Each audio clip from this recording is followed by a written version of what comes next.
Good morning champions. நம்ம கூட என்ன யார் இருக்காங்கன்னா நிவேதா இருக்காங்க. நிவேதா வந்து motor vehicle inspector aspirant. So இன்னைக்கு வந்து டிஃப்ரென்ஸ் வந்து சிரெஃப்க்கும் பிரெஃப்க்கும் உள்ள டிஃப்ரென்ஸ் வந்து நம்ம தெரிஞ்சுக்க போகிறோம். பிரெஃப்க்கும் சிரெஃப்க்கும் உள்ள difference.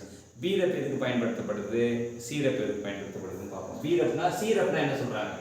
It is built solid graphic primigraphic primitives. So it is built solid graphic primitives. அப்ப solid இருக்கும், ஒண்ணா சேர்ப்போம் அப்படிங்களா? பிரெஃப்னா it is built by drawing the outline or boundary of the object and interlinking them. So இந்த பிரெஃப்ல என்ன பண்ணுவாங்கன்னா it built by drawing the outline or boundary. So boundary மட்டும் கரெக்ட்டா இது பண்ணிட்டு அந்த ஆப்ஜெக்ட் வந்து இன்டர்லிங்க் பண்ணுவாங்க. அதான் வந்து பிரெஃப். சிரெஃப் என்ன சொல்றாங்க? சிரெஃப் வந்து easy to construct, பிரெஃப் வந்து not so easy.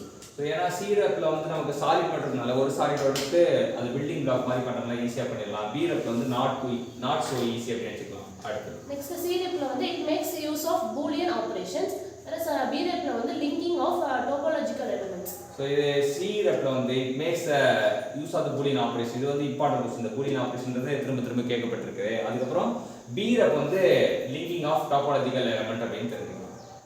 சிரெஃப்ல வந்து it requires less memory, பிரெஃப்ல வந்து more memory. இது it requires less memory in CREF and பிரெஃப்ல வந்து more memory தெரிஞ்சுக்கலாம்.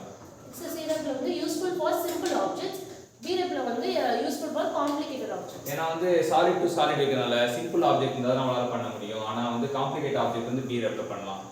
நெக்ஸ்ட் சிரெஃப்ல வந்து conversion between CREF and wireframe is difficult, whereas in BREF conversion between BREF and wireframe is easy. So CREF conversion between CREF and wireframe வந்து டிஃபிகல்ட்டா இருக்கும். ஏன்னா வந்து அது already சாலிடா இருக்கனால நமக்கு வந்து wireframe மாத்துறது கஷ்டமா இருக்கும். இங்க பாத்தீங்கன்னா conversion between BREF and wireframe is easy ன்னு சொல்றாங்க. சோ இன்னைக்கு என்ன தெரிஞ்சுக்கிட்டோம்னா CREFக்கும் BREFக்கும் உள்ள டிஃபரன்ஸ் தெரிஞ்சுக்கிட்டோம். இது one of the important question from zone. நமக்கு இத தேடி கண்டுபிடிச்சு கத்து கொடுத்த நிவேதாக்கு மோட்டார் வெஹிக்கிள் இன்ஸ்பெக்டர் போஸ்டிங் கிடைக்கும்னு சொல்லிட்டு எல்லாமே ப்ரே பண்ணிப்போம். பாராட்டுவோம், வாழ்த்துவோம். நன்றி.